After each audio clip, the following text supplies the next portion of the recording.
Bismillahirrahmanirrahim. Alhamdulillahirabbil alamin. Arrahmanirrahim maliki yaumiddin. Asyhadu an la ilaha illallah wahdahu la syarikalah wa asyhadu anna Muhammadan abduhu wa rasuluh allazi la nabiyya wa la rasulahu ba'dah. Terima kasih sahabat-sahabat Staipi yang Allah cintai dan Allah muliakan. Wabil khusus kepada Pak Murtioso, Pak dosen, mohon izin karena untuk bisa bergabung di forum yang sangat luar biasa ini. Dan di samping itu ada beberapa rekan Ana juga di sini seperti Bung Ilham Nur sebagai Ketua PW Hima DKI Jakarta, ahlan wa sahlan, dan beberapa rekan Ana yang tidak bisa disebutkan satu persatu gitu. Syukur alhamdulillah kepada Allah Subhanahu wa taala di tengah pandemi kita masih bisa eksis,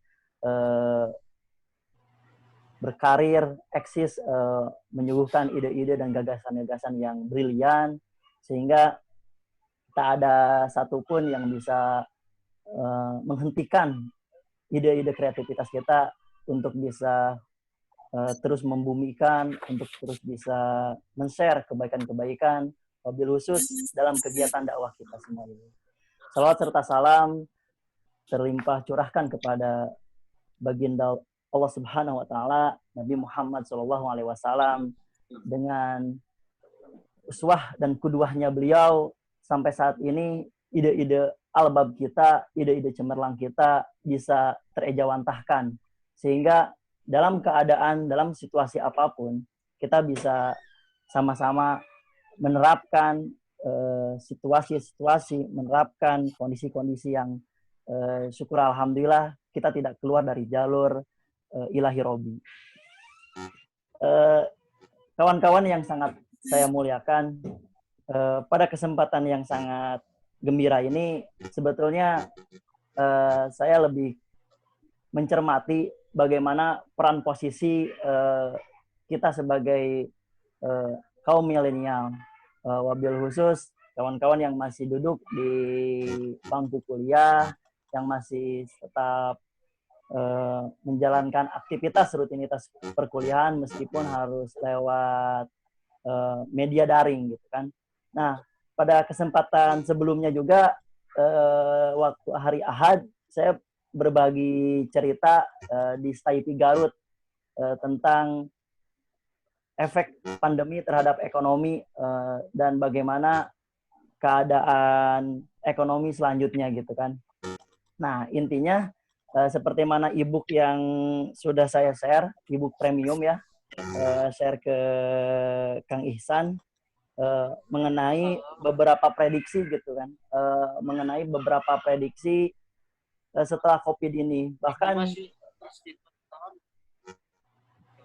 Bahkan ada beberapa ilmuwan yang mengatakan bahwasanya efek ini bakalan berakhir ataupun berdampak hingga beberapa tahun ke depan gitu kan.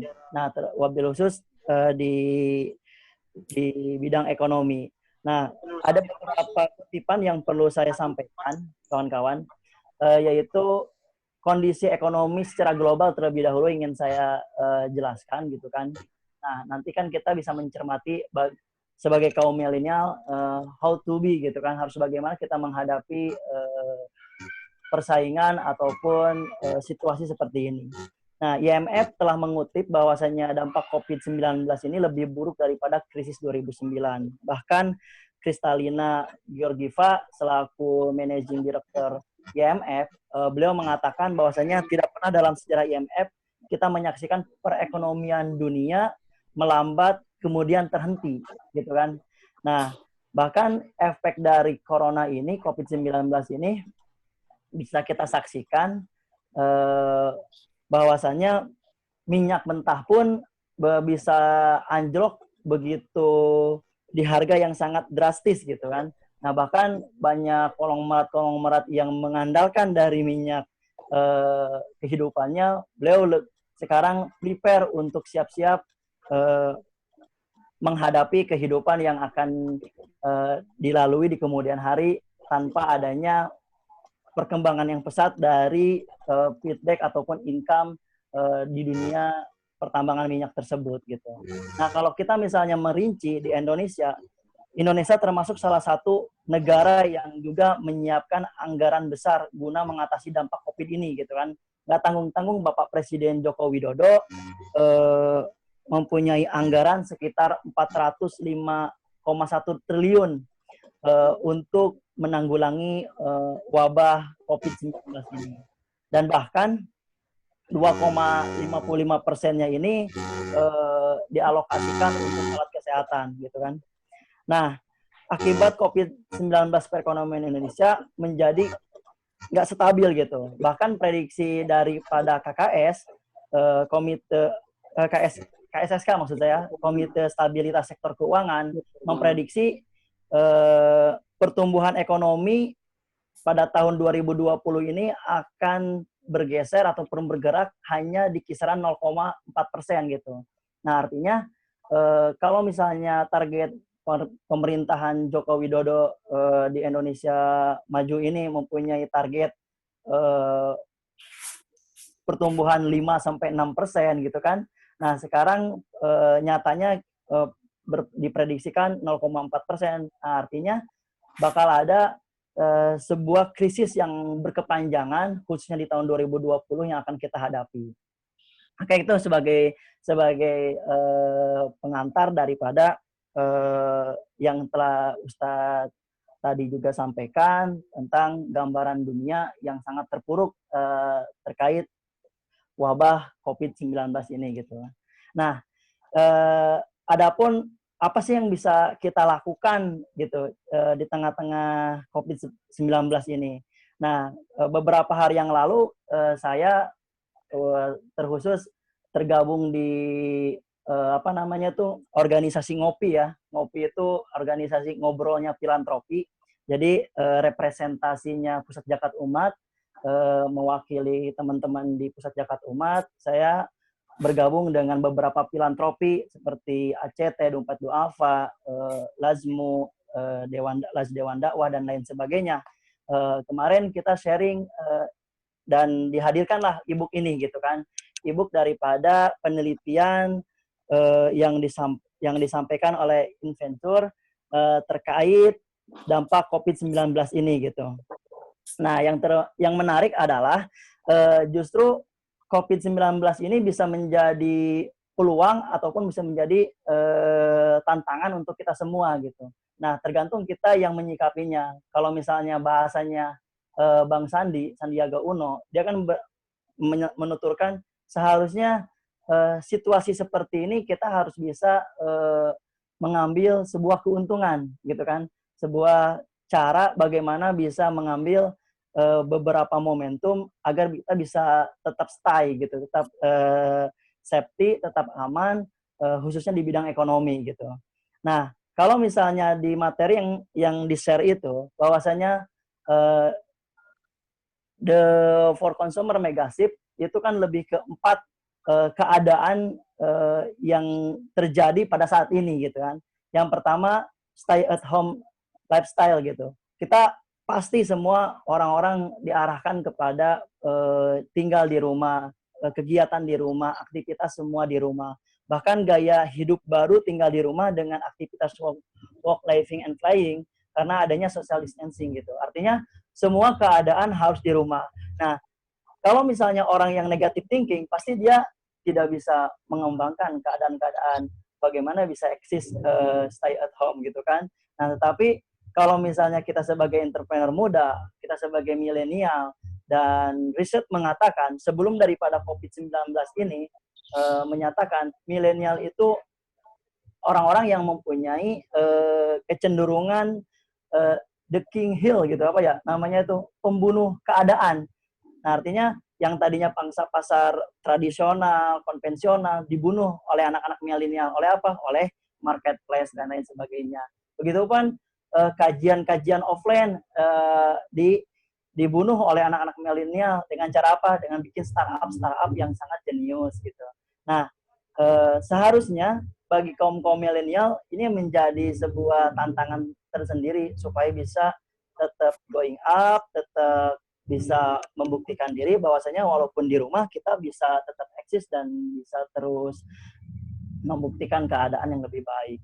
Yang kedua, bottom of the pyramid gitu. Kalau misalnya kita mengacu kepada apa namanya teori Abraham Maslow ya Sad ya, kita ada namanya teori Abraham Maslow. Kalau anak-anak ekonomi mungkin udah paham gitu Sad ya dengan teori ini. Teori yang mungkin dari semester 1 sampai semester akhir itu pasti dibawa-bawa terus gitu saja. Nah, termasuk apa teori ini justru akan terbalik gitu ketika COVID-19 ataupun wabah ini terjadi. Nah, yang tadinya gaya hidup kita lebih ke lifestyle gitu kan, bagaimana meningkatkan gairah kehidupan, menumbuhkan, menampilkan dan lain sebagainya gitu kan. Nah, pada hari ini orang-orang lebih cenderung bagaimana mempertahankan, bisa mempertahankan diri, bisa tetap hidup lah intinya gitu, dengan gaji pas-pasan, kehidupan pas-pasan, pembatasan bersosial pas-pasan, harus tetap bisa bertahan gitu. Nah, artinya apa? Ini bisa menjadi peluang kalau kita bisa mencermati. Contohnya apa yang bisa kita cermati?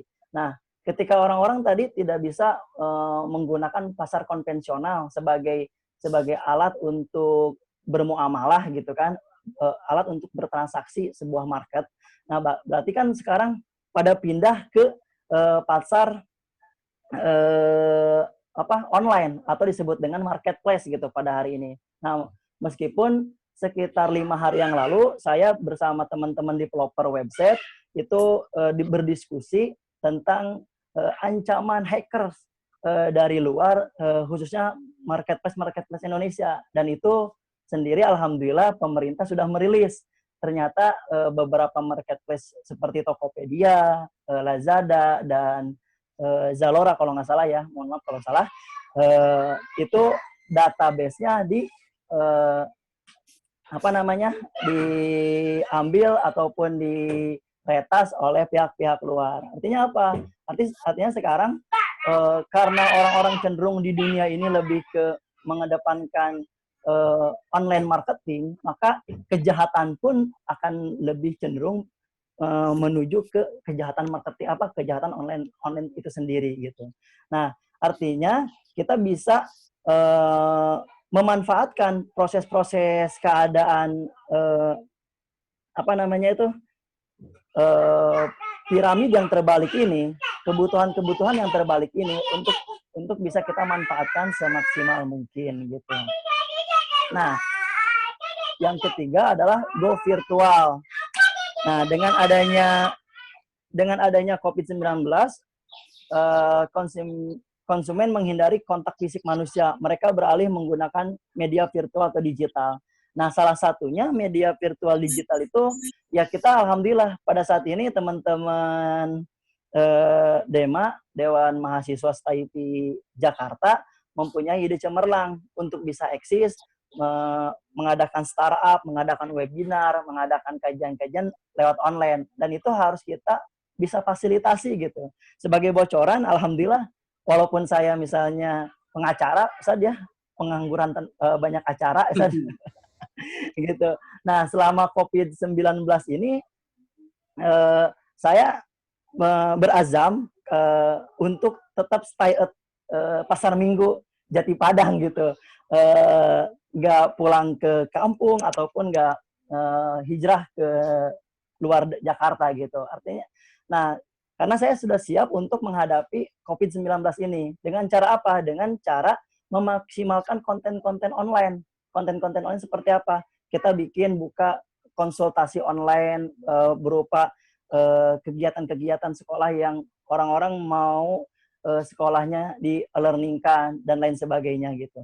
Nah, dengan cara seperti itu kita akan bisa menghadapi situasi-situasi yang sangat krusial pada saat ini gitu. Nah, yang terakhir adalah empati society. Nah, artinya nilai-nilai sosial berupa nilai empati akan muncul dengan keadaan seperti ini. Maka ketika saya khususnya yang berdiri ataupun sekarang eksis di dunia kemanusiaan, di dunia filantropi. Mungkin sebagian teman-teman tahu LAZ-nya Lembaga Amil Zakat, Pusat Zakat Umat, dan di situ saya berposisi sebagai bidang strategi dan perencana program, dan menyikapi hal seperti ini justru tidak serta-merta kita panik. Justru kita bisa melakukan cooling program gitu, pendinginan program yang tadinya setiap tahun Ramadan ini menjadi programnya sangat apa ya, barbar gitu saja. Barbar, yang disebut dengan barbar itu apa ya? Jadi program Ramadan bagi filantropi itu bakalan apa namanya tuh paralel lah gitu, sibuk dengan keadaan-keadaan program. Dan hari ini banyak filantropi yang mengadakan cooling down lah gitu, atau misalnya lebih dingin mengadakan program-program. Tetapi itu menjadi positif ketika kita bisa memaksimalkannya. Dengan cara apa? Dengan cara kita memaksimalkan konten-konten digital untuk melahirkan empati-empati bagi masyarakat, bagi muzaki-muzaki yang lain, ataupun bagi teman-teman mahasiswa.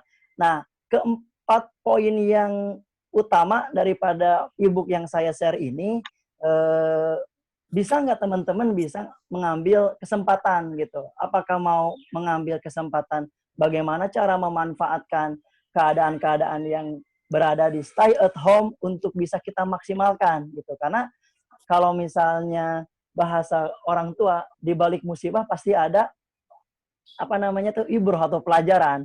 Kadang-kadang satu sisi Allah memberikan satu ujian, tapi satu sisi Allah memberikan sebuah sebuah keberkahan gitu kan. Nah, di sini kita bisa nggak mengambilkan sebuah keberkahan di balik COVID-19 ini. Dan mudah-mudahan teman-teman mahasiswa, saya yakin sih ketika misalnya lihat eksistensi PK Hima UBA, STIP Jakarta, terus PD Hima Jakarta Timur, bahkan teman-teman STIP dan kawan-kawan sekalian sudah mulai menggunakan aplikasi Zoom, aplikasi internet untuk bisa berinteraksi, itu bisa menjadi daya jual dan daya utama agar bisa lebih safety, lebih eksis menghadapi kehidupan yang lebih hebat di kemudian hari. Bahkan ada prediksi bahwasannya keadaan ini gak bakalan serta-merta cepat berangsur gitu. Walaupun misalnya para tokoh, misalnya Pak Anies Baswedan lah mengatakan ada kecenderungan COVID-19 di Jakarta akan segera berangsur gitu. Tetapi ini bukan sebuah hal yang harus kita berleha-leha, karena pandangan kita kenapa di Jakarta bisa cepat berangsur, di Jabodetabek akan segera berangsur COVID-19 ini dikarenakan orang-orangnya udah pada mudik gitu. Nah, orang-orangnya udah pada balik ke kampung. Di Jakarta, wabil khusus teman-teman yang masih berada di pusaran Jakarta dan sekitarnya, itu kan kita di Jakarta udah seperti satu Syawal atau misalnya hari-hari biasa lah gitu kan, hari-hari libur panjang gitu. Nah, karena orang-orang aktivitasnya sudah pada di kampung. Nah, ketika di Jakarta sudah selesai, maka di kampunglah akan merebak ataupun menyebarnya virus-virus ini. Nah, artinya apa? Kondisi ekonomi Indonesia secara global dipastikan akan begitu panjang kuartalnya ataupun rentan waktunya. Tinggal kita bagaimana bisa mempersiapkan diri. Nah, kebetulan saya juga memperkenalkan diri kepada teman-teman STIP dan Al-Ustad. Saya juga bulan ini mungkin udah diajak join oleh Ustadz Alit, oleh Ustadz AM Purkon, oleh Ustadz JJ untuk bergabung di manajerial STIP Jakarta gitu. Salah satunya untuk bisa memberikan sumbangsih di bidang keuangan ataupun konsep perencanaan keuangan ke depannya gitu. Nah, yang saya berikan ke asatid pada saat itu khususnya bagaimana kita mempersiapkan diri jika keadaan COVID ini terus berlangsung sampai perkuliahan awal-awal semester ganjil 2020 ini. Dan salah satunya kita harus bisa mempersiapkan dengan e-learning gitu kan. Nah, terus sebagai mahasiswa bagaimana nih gitu kan. Nah, domain yang kedua yang harus kita perhatikan adalah bagaimana psikologis mahasiswa dengan belajarnya di rumah, walaupun ketika saya waktu dulu sebagai mahasiswa belajar itu memang males ya. Benar-benar nggak? Belajar itu memang males, belajar itu emang kadang-kadang membosankan gitu kan, apalagi yang dari pagi sampai sore, zuhur itu udah mulai mata itu udah seliwer lah gitu kan. Nah, ketika misalnya dipindahkan kuliah atau belajarnya di rumah, justru bukan tambah semangat juga gitu. Justru tambah kita nggak bisa lebih interaksi dengan dosen, lebih interaksi dengan kawan-kawan yang lain semua, teman-teman yang lainnya gitu kan. Nah, yang kedua, domain bagi mahasiswa adalah SPP gitu.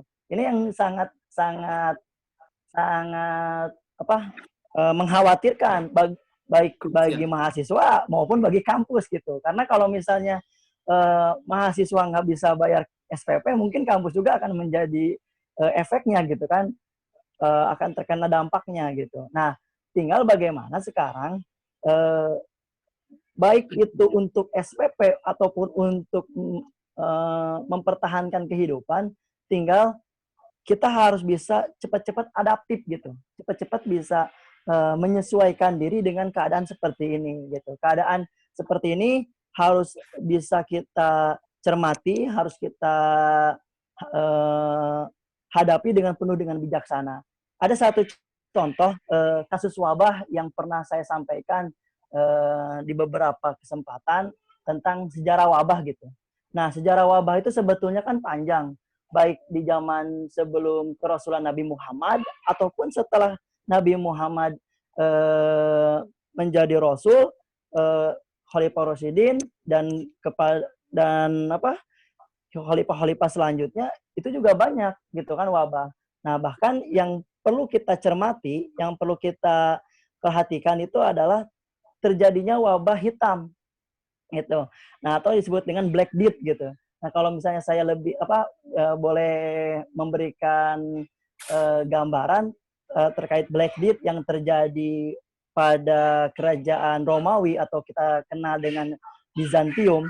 Nah, dulu tuh Muhammad Al-Fatih pada tahun 1353 tidak serta-merta langsung bisa memproklamirkan ataupun melumpuhkan kerajaan Romawi gitu kan. Nah, itu kan keadaan sebetulnya yang harus kita pelajari, kenapa Romawi yang begitu kuat dahulunya sampai bisa dilumpuhkan oleh Muhammad Al-Fatih gitu.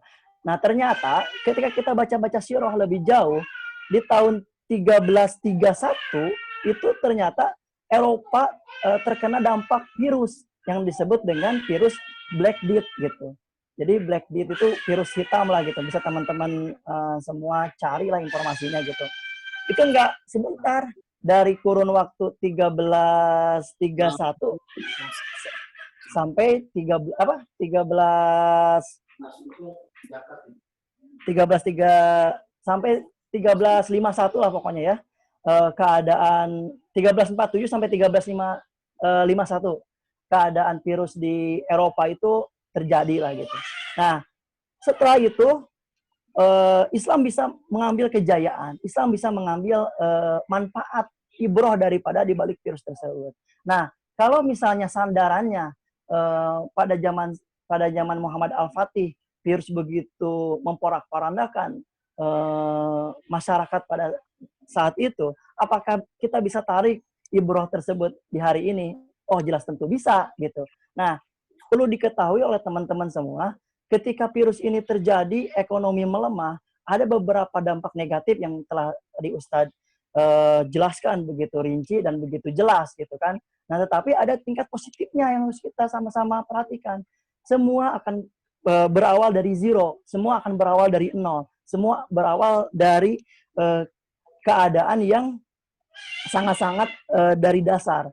Nah, ketika misalnya semua orang berada di tingkat terendah, maka kita harus siap-siap, harus sama-sama bergerak menuju keadaan yang lebih baik. Nah, mudah-mudahan kalau misalnya kata Bang Sandi gitu kan, Sandiaga Uno, saya lebih suka mengutipnya, inilah kesempatan kita untuk sama-sama bertawun, bertolong menolong, karena beliau yang menggagas Bank Infak justru terinspirasi tingkat ta'awun, tingkat tolong menolong yang ada di umat Islam ini, khususnya Indonesia, begitu tinggi supaya bisa sama-sama kita berdayakan, kita maksimalkan. Mungkin seperti itu prolog dari Ana. Bapak moderator, Kang siapa tadi itu? Haris. Kang Haris sebagai prolog atau misalnya sebagai pembuka mukadimah. Nanti mudah-mudahan bisa dilanjut di sesi diskusi. Alhamdulillah Kang Ikhwan, terima kasih pemaparannya sangat menginspirasi. Maksudnya ketika lockdown ini terjadi, bukan berarti kita harus juga lockdown pikirannya, kemudian gagasannya, tapi kita harus adaptif terhadap situasi-situasi yang normal. Kita stay at home pun harus memberikan inovasi dan gagasan, harus berkarya, kembali ke go virtual, ya begitu Kang Ivan. Oke, terima kasih Kang Ivan penjelasannya. Perlu diperhatikan kepada mahasiswa-mahasiswa semuanya, ketika pemateri memaparkan, silahkan diingat baik-baik, ditulis sehingga nanti bisa dipraktekkan dalam PPT. Terima kasih. Saya sampaikan juga tadi belum sempat kepada Kang Ilham, Ketua PWH Persis DKI Jakarta, sudah menyempatkan untuk masuk. Assalamualaikum Kang Ilham. Waalaikumsalam. Kemudian kepada Ustadz Mudrik. Assalamualaikum Ustadz Mudrik. Waalaikumsalam warahmatullahi wabarakatuh. Ustadz Mudrik, bagaimana kabarnya Ustadz Mudrik? Alhamdulillah baik sedang menyaksikan.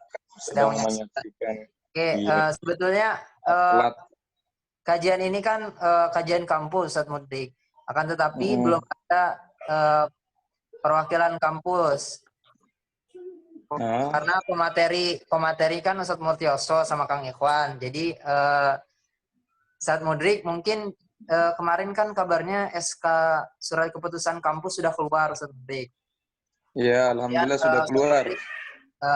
Kemudian Ustadz Mudrik, bagaimana tanggapannya Ustadz Mudrik? Bagaimana strategi kampus dalam situasi pandemi ini untuk meningkatkan kesejahteraan dosen dan mahasiswanya Ustadz Mudrik? Oh ya. Sebenarnya belum ada pertemuan ya antara para dosen dengan para pimpinan ataupun kaprodi tentang mengenai kampus saat ini. Ya, jadi baru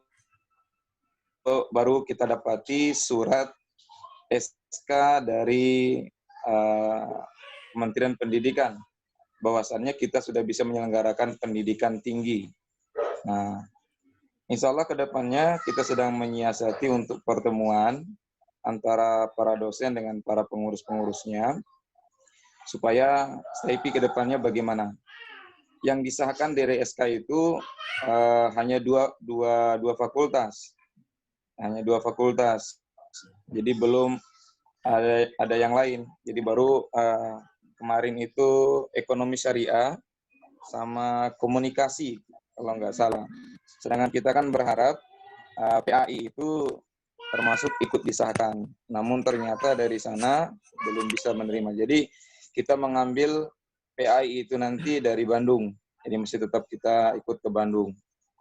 Seperti itu.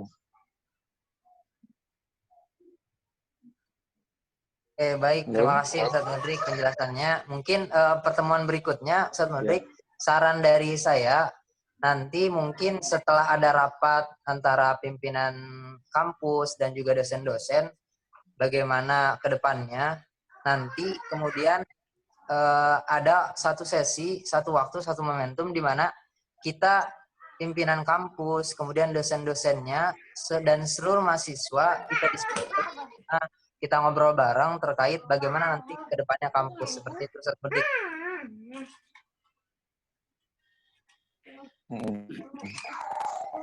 Ya, kalau memang itu pasti terjadi. Harus ada pembicaraan antara mahasiswa dengan kampus. Tidak bisa tidak. Hidupnya kampus karena hidupnya mahasiswa. Hidupnya mahasiswa karena hidupnya kampus. Jadi antara kampus dengan mahasiswa harus saling sinergi. Nggak bisa berat sebelah. Kampus juga harus menerima saran dari mahasiswa. Tidak boleh kampus bermain sendiri. Begitu. Dan harus ada pembicaraan antara kampus dengan mahasiswa itu. Baik, Ustadz Mudrik. Terima kasih, Ustadz Mudrik.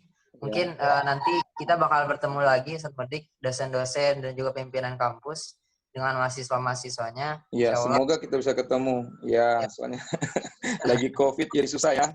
Ya, mungkin nanti lagi COVID ketemunya jadi susah. Saya juga sementara kangen sama Pak Haji Murtioso ini. Pingin di Zoom dulu, Ustadz. Nanti sementara bertemunya di Zoom sekarang dulu. di Zoom dulu. Jadi saya cuma dadak dari jauh nih buat Pak Haji Murtioso. Semoga sehat selalu. Dan ini ada juga saudara Ikhwan. Ya, Alhamdulillah Al-Hanif ya, baru masuk ini. Saya juga belum kenal ini. Dan di sini saya lihat ada di Ketua PW Hima ya. Ilham Nur Hidayatullah. Ya, Ustaz. Subhanallah. Alhamdulillah. Masalah sehat semua ya. Sehat semua. Saya bersyukur masih bisa ketemu, masih bisa berjumpa walaupun lewat audiovisual ya. Semoga ini ada kelanjutannya, harus lebih giat lagi kalau bisa. Baik, Jangan karena COVID kita mundur, jangan, harus kita maju dan berubah. Ya. Jadi kalau bisa ke depannya anak-anak kampus itu harus lebih kreatif lagi. Lebih kreatif lagi, lebih maju lagi. Jangan menunggu dari dosen. Kalau menunggu dari dosen nanti kebingungan dapat ilmunya. Jadi kalau saya sendiri, dosen itu pengantar. Yang pengembang itu adalah mahasiswa. Dosen itu pengantar, mahasiswa itu pengembang. Ya, jangan sampai mahasiswa itu hanya diam. Ya harus banyak-banyak berkreatif. Itu harus ada. Jangan sampai nanti ya kalau bisa ya saudara Ilham Nur Hidayatullah ajak teman-teman himanya untuk bergerak ya di bidang jurnalistik kalau bisa ya tulis menulis bergeraklah ya saya mendukung pergerakan hima 100% saya dukung lanjutkan ya lanjutkan jangan mundur jangan pantang menyerah apapun yang datang apapun yang mengganggu anggap itu sebagai ujian untuk menaikkan hima di Jakarta ini. Harus ada dari hima dan bangkit. Dan saya minta untuk saudara Ilham Nur Hidayatullah terus berjuang, coba ajak teman-temannya ya. Ya, Ustaz. Dengan semangat gotong royong, Ustaz. Siap. Mantap. Alhamdulillah, terus berjuang. Ya baik, terima kasih Ustadz Mudrik. Doakan juga Ustadz Mudrik, kita juga sedang merintis Dewan Mahasiswa STIP Jakarta, Ustadz. Kita sedang merancang ADRT-nya, sehingga nanti perangkat-perangkat kampus akan sempurna, Ustadz. Ya, bagus. Insya Allah. Ustadz. Oke, baik. Kemudian kita masuk ke sesi tanya-jawab. Silahkan bagi yang ingin bertanya, silahkan mengacungkan jari atau langsung menyalakan speakernya untuk bertanya. Boleh bertanya kepada Ustadz Murtioso atau ke Kang Ikhwan. Silahkan kepada kawan-kawan. Saya. Oke, San, silakan San. Assalamualaikum warahmatullahi wabarakatuh.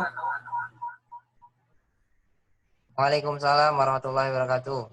Suara saya jelas? Memantul San, suaranya San. Bentar. Saya pakai 2 HP soalnya.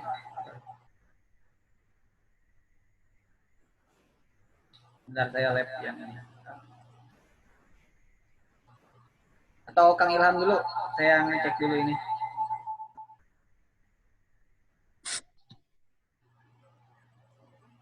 Kang Ilham sebagai mahasiswa juga di UIN, silakan Kang. Oke.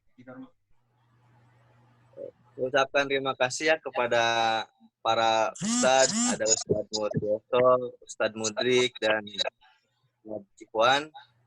Mudah-mudahan narasumber kita ini selalu dalam keadaan sehat semuanya. Amin. Teman-teman Hima Persis Jaktim dan PK Manjung Apeng, mungkin ada beberapa pertanyaan sederhana lah untuk memastikan kondisi ekonomi ataupun belajar teman-teman di tempat masing-masing. Nah, hari ini itu kemarin Kemenag mencabut kebijakan untuk subsidi para mahasiswa terkait pembayaran semester. Artinya mahasiswa di tengah pandemik ini bayar tetap normal ya. Tapi otoritas negara hari ini itu tidak beradaptasi. Semisal di UIN, banyak mahasiswa di UIN yang harus belajar jarak jauh, tetapi negara tidak memfasilitasi seperti kuota yang terbatas para mahasiswa, terus kesehatan yang seharusnya bisa dijamin oleh kampus, tetapi karena pulang itu harus ke rumah sakit masing-masing. Nah, ini kan negara seolah memanfaatkan situasi seperti ini. Gitu. Nah, untuk konteks STIP Jakarta, apakah ada kebijakan Persis yang kemudian secara langsung menyentuh para mahasiswa, memfasilitasi, atau seperti apa sampai sejauh ini? Begitupun dengan dosen, Ustadz, apakah dosen di sekolah tinggi Persis ini dimanusiakan atau tidak gitu, Ustadz? Nah, ini harus kita advokasi. Supaya betul-betul kita tidak hanya mengkritik pemerintah, tapi kita juga mampu mengevaluasi lembaga kita sendiri untuk lebih memanusiakan. Jadi dari saya jangan sampai kemanusiaan itu hanya kita lontarkan kepada pemerintah, tapi mari kita koreksi, evaluasi di lembaga Persis sendiri. Nah, itu bagaimana teman-teman? Mohon keterangannya lah gitu. Nanti kalau senggan menyampaikan biar saya aja, nanti nggak apa-apa. Oke, baik. Terima kasih Kang Ilham sudah memberikan pertanyaan sekaligus kepada mahasiswa langsung dan juga kepada dosen. Silakan perwakilan mahasiswa, Ihsan atau siapa saja yang mau menjawab, atau Ustadz duluan. Bagaimana kampus, apakah memanusiakan dosennya atau tidak? Bagaimana Ustadz nih?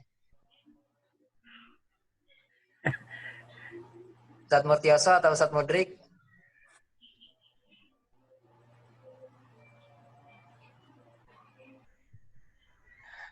Baik ya, sedikit ya. Kalau bicara apakah kampus TIP Jakarta memanusiakan dosen, terus terang aja jangan bicara memanusiakan ya. Saya agak berat ya, kalau dengan bahasa begitu ya. Sedikit cerita saja. Kemarin di grup kami para dosen, ya karena di kampus itu kan ada yang dari STIP langsung, juga ada yang dari AMCF, ya kerjasama dengan AMCF. Contohnya kayak KPI itu kerjasama dengan AMCF. Jadi yang mendapatkan sumbangan itu cuma yang dari AMCF. Jadi kalau yang dari STIP itu nggak ada, jadi mohon maaf katanya. Nah ini terus terang saja, ini namanya memanusiakan manusia juga bahasanya. Ya, karena memang STIP Jakarta ini, saya dari sejak awal sudah ingin membicarakan tentang manajemen.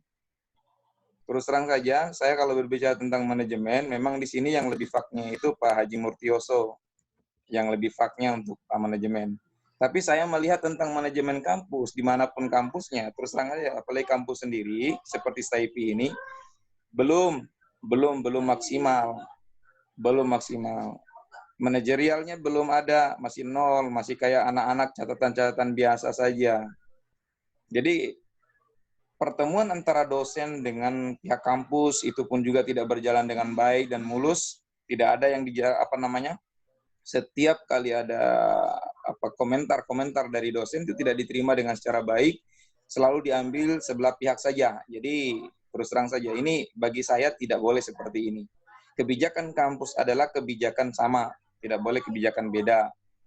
Jadi kampus itu bisa berdiri itu seperti yang saya katakan tadi, antara mahasiswa dengan kampus berjalan. Pun juga harus diingat, kampus itu bisa berjalan harus bergerak bersama dengan dosen.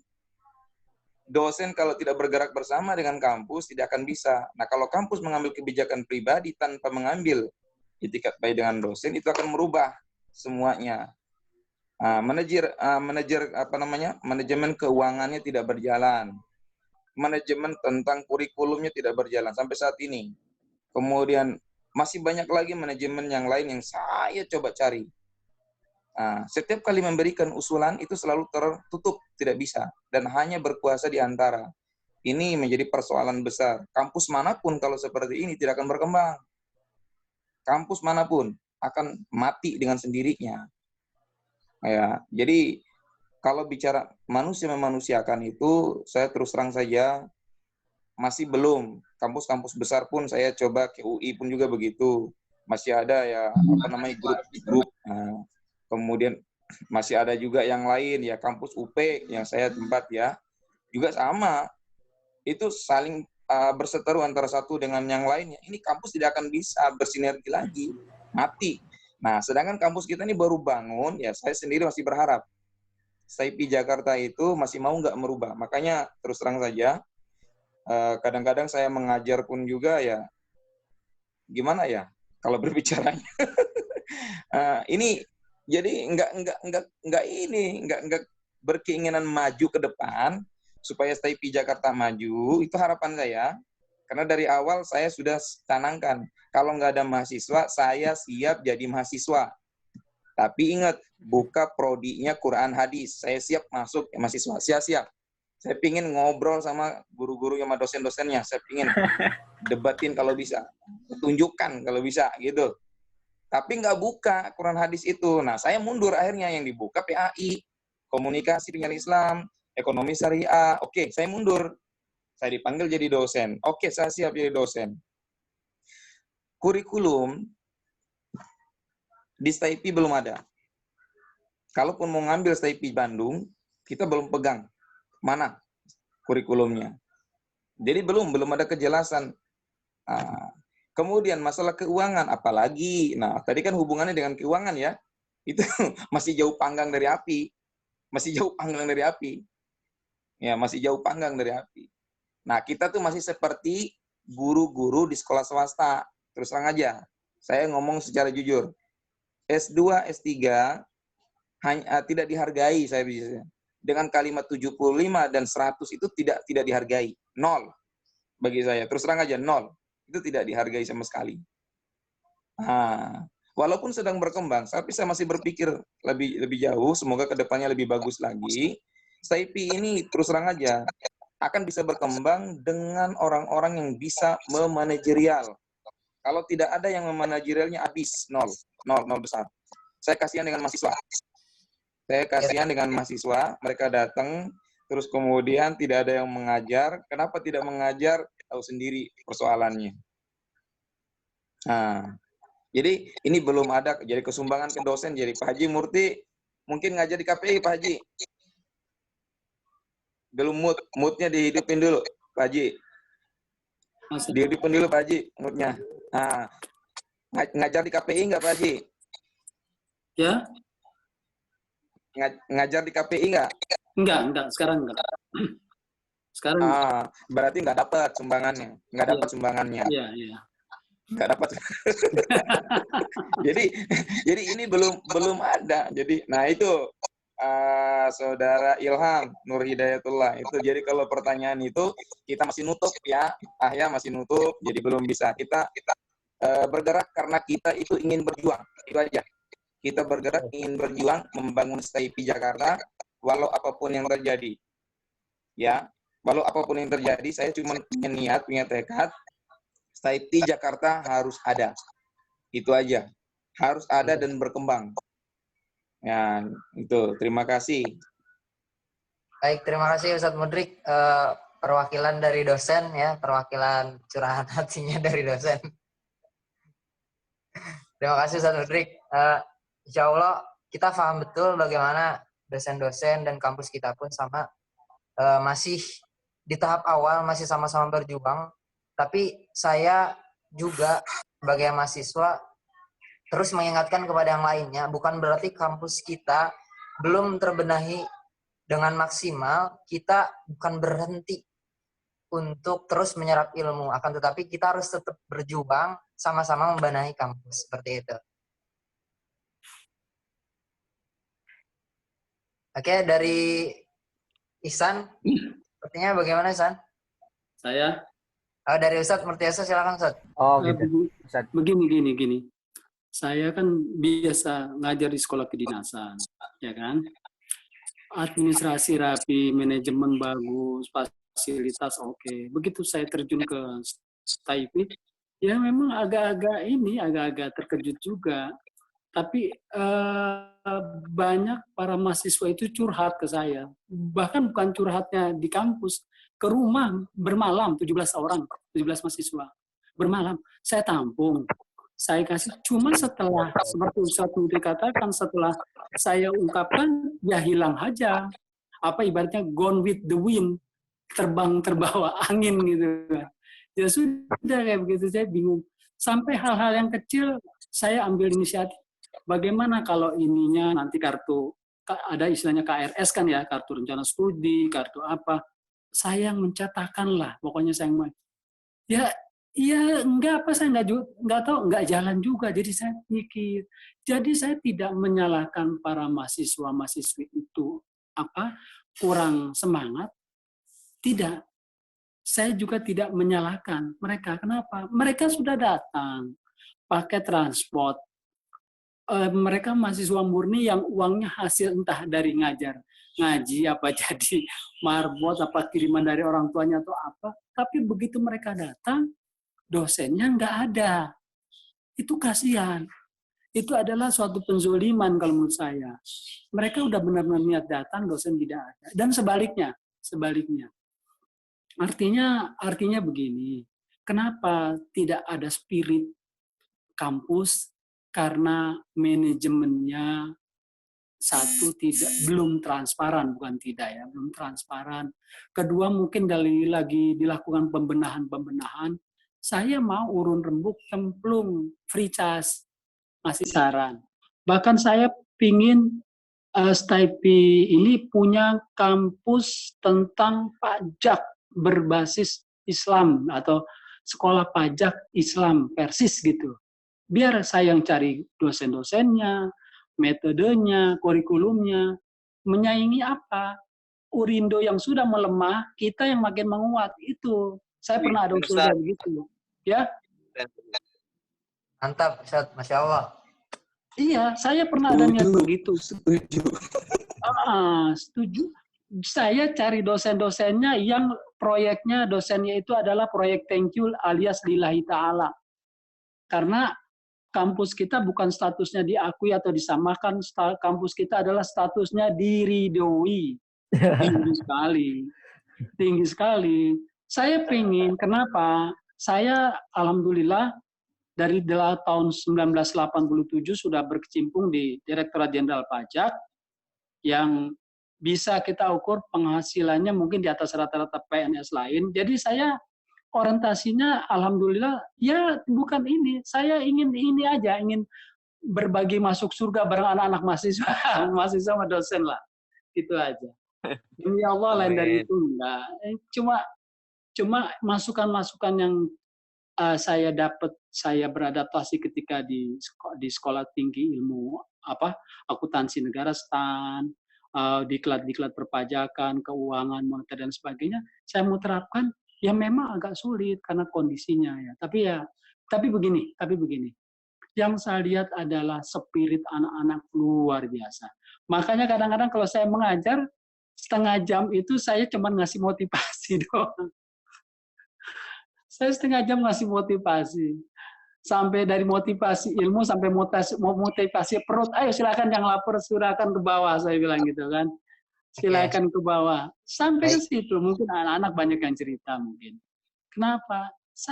Seandainya posisi saya ditukar seperti mahasiswa di Taipei, saya seperti itulah. Tapi Oke, baik. Terima kasih, Ustaz. ya, oke. Ya, Terus. baik, sebentar lagi kan sudah mau maghrib. Saya mau minta closing statement-nya 1 menit saja dari setiap narsum. Dari Kang Irfan dulu ya. Kang Irfan belum ngomong dari tadi, Kang Irfan. Closing statement 1 menit saja, Kang. Siap. Daripada pembahasan yang sangat panjang tadi, mungkin sudah terwakili oleh Ustadz Murtioso dengan Ustadz Murdik gitu kan, sudah menyampaikan sekelumit hal yang berkaitan tentang ekonomi, bahkan sudah terwakili juga sekelumit tentang perihal kampus gitu. Walaupun hari ini saya berada di manajerial kampus dan apa yang disebutkan oleh Ustadz Murtioso dan Ustadz Murdik memang begitu adanya gitu kan. Tapi ayolah kita bangun bersama-sama, ini lembaga jamiah, ini rumah kita semua, untuk sama-sama kita bisa membangun ke arah yang lebih baik. Dan mudah-mudahan dengan adanya COVID ini sebetulnya semua lembaga pun akan mengalami hal yang sama gitu. Hal yang mereka merasakan keadaan yang minus, merasakan keadaan yang sangat-sangat di bawah daripada prediksi-prediksi sebelumnya. Adapun terkait problem solving untuk teman-teman mahasiswa, saya menyarankan untuk bisa segera menyesuaikan diri dan segera mengambil kesempatan-kesempatan yang ada, sehingga mau ngampus di rumah, mau ngampus di tempat, insya Allah teman-teman akan bisa merasakan hikmahnya, dan semua pelajaran-pelajaran dari kehidupan ini akan segera teman-teman rasakan gitu. Bisa jadi hari ini yang kita rasakan tidak dirasakan oleh keturunan-keturunan kita, tetapi kita bisa membicarakan bahwasanya kita pernah mengalami situasi seperti ini, tetapi kita bisa menjadi bukti sejarah atau pelaku sejarah bahwasanya dengan keadaan seperti itu saya bisa seperti ini. Nah, itu mudah-mudahan bisa teman-teman lakukan, dan ini yang saya rasakan di teman-teman filantropi, lembaga kemanusiaan, untuk bisa sama-sama menjadikan contoh bahwasanya keadaan seperti ini, menginput zakat, memproses zakat, memproses lembaga-lembaga kemanusiaan yang lainnya, alhamdulillah bisa berjalan begitu lancar. Begitu mungkin. Baik, terima kasih Kang Ikhwan. Terima kasih juga sudah mau bergabung di manajemen kampus. Kita sama-sama berjuang bersama di kampus ya, Kang. Closing statement dari Ustadz Murtioso 1 menit saja. Ya. Terima kasih. Jadikan peristiwa wabah COVID ini adalah semacam namanya unluf. Unluf itu artinya pijakan ke arah kebaikan, artinya kebijakan ke arah yang lebih hebat lagi. Artinya apa? Kita belajar dari rumah itu bukan suatu hal yang terpaksa, atau coba kalau kita lihat sejarahnya Buya Hamka, Agus Salim, mereka belajar dari rumah, tapi dia adalah seorang intelektual yang benar-benar luar biasa di Indonesia ini, bahkan di Asia. Jadi artinya jadikanlah keadaan kondisi ini adalah semacam orang Amerika bilang blessing in disguise, artinya rahmat terselubung. Apa rahmat terselubung? Sesuatu yang kurang begitu mengenakan, tapi insya Allah berakibat baik bagi kita. Pesan saya adalah Stephen Covey itu dalam bukunya The Seven Habits mengatakan, kalau kita ingin berhasil, maka perbaiki kualitas kita. Kalau kita ingin lebih berhasil, maka perbaiki dan rubah paradigma kita. Mudah-mudahan mahasiswa-mahasiswi semua tetap semangat. Mudah-mudahan kita adalah kaum-kaum intelektual yang jadi dan lahir dari COVID-19. Terima kasih. Wassalamualaikum warahmatullahi wabarakatuh. Waalaikumsalam warahmatullahi wabarakatuh. Terima kasih kepada narasumber Ustadz Murtioso dan Kang Ikhwan telah memberikan ilmunya kepada kita semua. Semoga kita semua bisa mengambil ibroh, bisa mengambil pelajaran dari yang sudah disampaikan oleh Ustadz Murtioso dan Kang Ikhwan. Oke. Karena berujung waktu sudah ingin maghrib. Mari sama-sama kita tutup diskusi kita dengan membaca istighfar 3 kali dan hamdalah dan kafaratul majlis. Astagfirullahaladzim. Subhanakallahumma wa bihamdika asyhadu an la ilaha illa anta astaghfiruka wa atubu ilaik.